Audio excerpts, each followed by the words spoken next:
आपल्या परिवारांची पर्वा केली नाही, आपल्या भविष्याची पर्वा केली नाही आणि आपलं पूर्ण जीवन राष्ट्राच्या आझादीसाठी आणि राष्ट्र निर्माणासाठी होऊन दिलं. त्यांची जी परिस्थिती होते ते फार जास्त कठीण असते, कारण देशासाठी केलेले प्रत्येक कृत्याचं त्यांच्या परिवाराला भोगावं लागलं.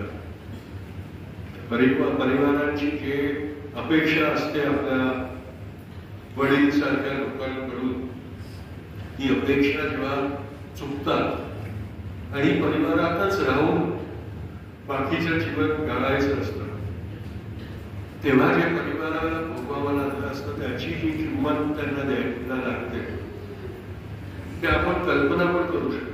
आणि ते कुर्बानीला आपण 75 वर्षातच विसरून चाललोय, हे या राष्ट्राची एक करुणाई की आपण कसे लोक झालो. काय विचार केला आज तुम्ही पाहाल तर द्वेष, घृणा किती प्रमाणात वाढलेली आहे. आपल्या घरापर्यंत ते पोचलेली आहे, आपल्या कुटुंबांपर्यंत ते पोचलेली आहे. आपण कुटुंबांमध्ये सिद्धांतांची गोष्ट करू शकत नाही. परिवारांचे जे ग्रुप्स आहेत, सकाळ पडली की त्याच्यावरती शिव्या गाळी आणि घृणाचे संदेश येतच राहतात. सध्याच हे उदाहरण घ्या, पहलगाममध्ये इतकी मोठी त्रासदी झाली, अतिरेक्यांनी केली, पण देशाभरात प्रचार मुस्लिम द्वेषाचा केला जातो. त्या एका ह्याला घेऊन, प्रसंगाला घेऊन मुस्लिमांचा द्वेष केला जातो, मुस्लिमांविरुद्ध शिव्या गाळी चालल्या. आज असं झालेलं आहे की लोकांना अशी एक समजूत घालून दिलेली गेली आहे की राष्ट्रभक्ती म्हणजे मुस्लिम द्वेष. मुसलमानांना शिव्या दिल्या, मुसलमानांना मारण्याच्या धमक्या दिल्या, त्यांच्या बायांना ची आबरू इज्जत काढली की तुम्ही देश दे. कुठला हा देश, कुठली माणूस ह्या वेळेला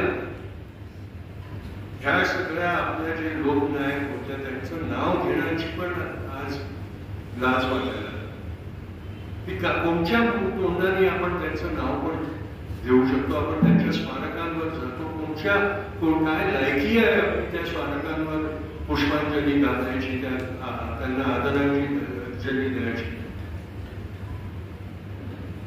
आपण काय झालो आहोत हे बघण्याचंच आपला हे राहायला नाही. कारण इतकी विकृत एक छबी आजच्या समाजाची दिसायला लागली आहे की ती छबी बघायला नको म्हणून एक काल्पनिक जग, एक काल्पनिक विश्व बनवून त्याच्यातच राहून हे करायचं. आणि म्हणून जो नवीन इतिहास लिहिला जातोय त्याच्यात हे सगळे जे ऐतिहासिक व्यक्ती आहेत त्यांची एक काल्पनिक प्रतिबिंब त्याच्यात दाखवायची कोशिश केली जाते. म्हणजे येणाऱ्या 20-30 वर्षात लोकांना कल्पना काय, कहाणी काय आणि इतिहास काय याचा फरकच समजणार नाही. आणि जेव्हा ते होणार तेव्हा ह्या देशाच्या विनाशाचा पहिला डंका वाजेल, हे लक्षात ठेवा. कारण हा जो देश आहे हा 1947 मध्ये आझाद झालेला आणि अस्तित्वात आलेला देश आहे. त्याच्या पूर्वीचं होतं, इतिहास होता, आपली संस्कृती होती, सगळं होतं, पण लोकशाही देश नव्हता, राजाशाही देश. राजांची इच्छावर प्रजा असायची. 47 आणि 50 नंतर आपल्याला नागरिकत्व भेटलं, आपण नागरिक. आज आपल्या समाजामध्ये आपण नागरिक आणि प्रजामध्येचा फरक जो असतो तो विसरून गेलो आणि परत राजाशाहीकडे आपण जाऊ. आणि म्हणून जे आपण जे लोकशाहीचे स्तंभ मानत होतो ज्यांना, ते एकानंतर एक कमजोर होऊन तुटून चालले. पण आपण आपल्याला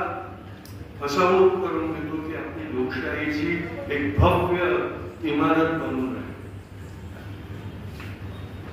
बाहेरून भव्य दिसणारी इमारत पुष्कळदा आतून खोकली असते, त्याचा काहीही उपयोग नसतो. तेच आज आपल्या लोकशाहीच्या इमारतीची हाल होऊन